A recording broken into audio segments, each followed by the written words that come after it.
कितनी बार ऐसा होता है कि हम अपने बालों में बहुत सारी रेमेडीज अप्लाई करते हैं, शायद थोड़े टाइम के लिए तो वक्ती तौर पर असर हो जाता है, लेकिन फिर बाद में वही हेयर फॉल का बढ़ना, बालों की ग्रोथ रुक जाना।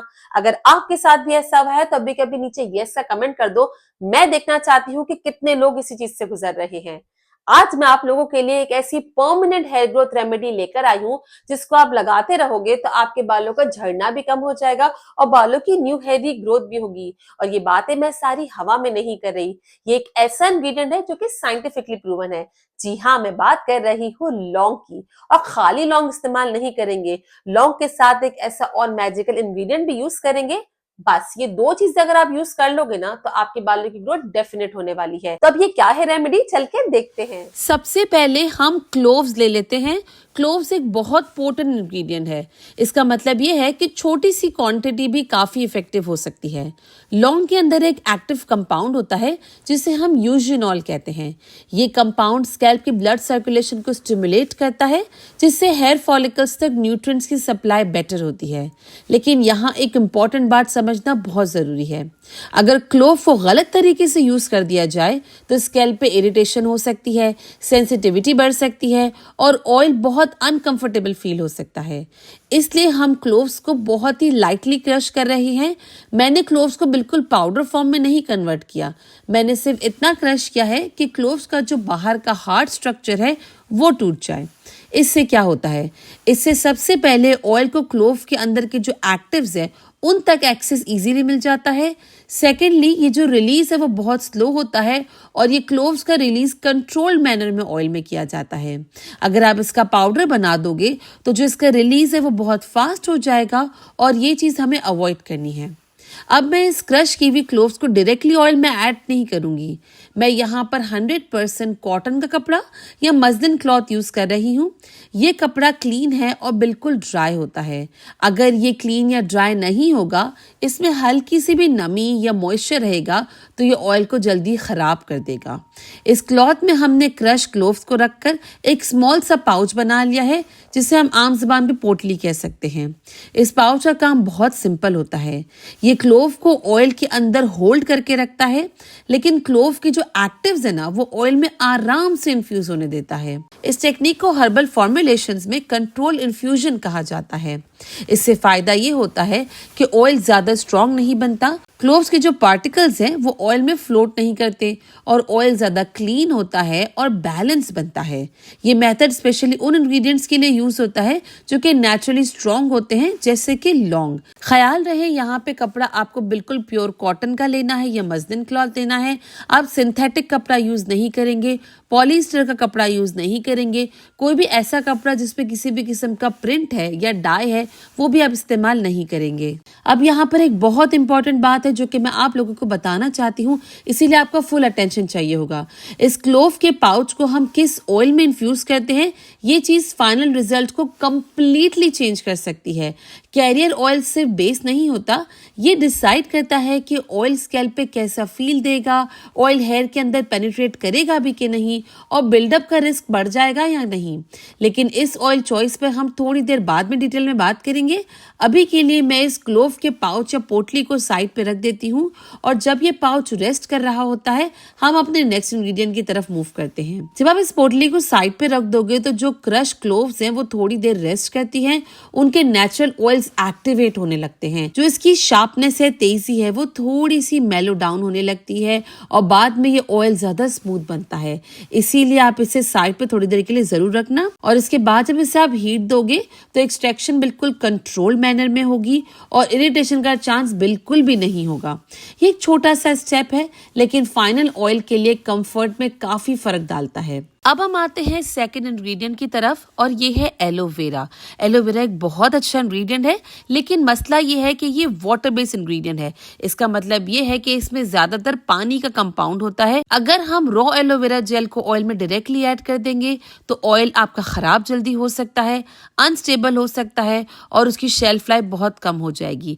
इसीलिए बहुत जरूरी है कि हम एलोवेरा को पहले ऑयल सेफ फॉर्म में लेकर आए।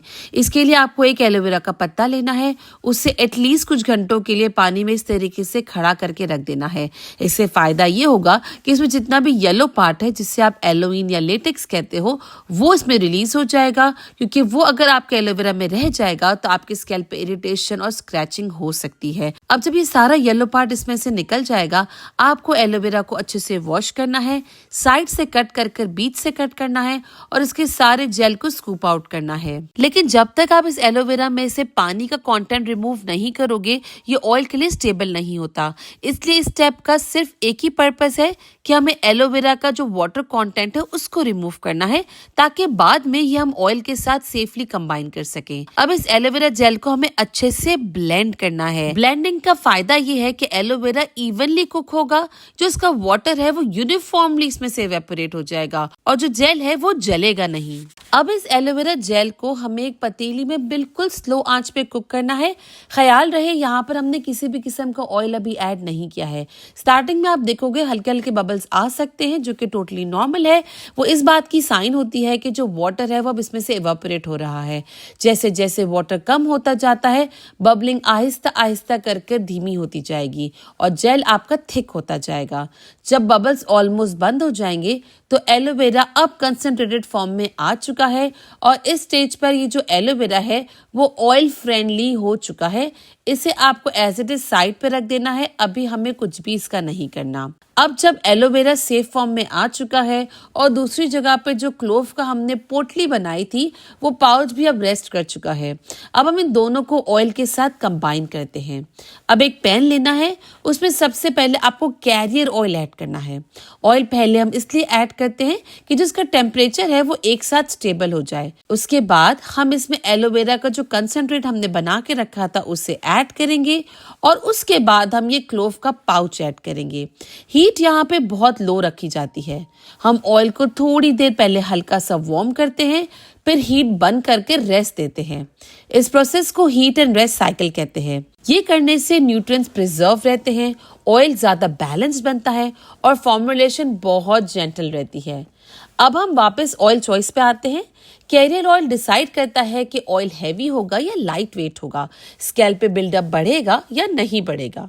इसलिए हम ऑयल को हेयर पोरोसिटी के हिसाब से चूज करते हैं। लो पोरोसिटी हेयर के लिए मैं अपने पेशेंट्स को लाइट ऑयल्स प्रेफर करती हूँ, मीडियम पोरोसिटी के लिए बैलेंस्ड ऑयल्स और हाई पोरोसिटी के लिए बहुत रिचर ऑयल्स बेस्ट होते हैं। अब चूंकि लो पोरोसिटी हेयर के क्यूटिकल्स बहुत टाइटली बंद होते हैं, इसीलिए अगर आप हैवी ऑयल्स यूज करोगे तो वो स्कैल्प पे बिल्डअप कर देगा। आप यूज कर सकते हो जोहोबा ऑयल, क्योंकि वो लाइट वेट होता है। ग्रेप सीड ऑयल, ये भी बहुत लाइट वेट है और इजीली स्प्रेड होता है।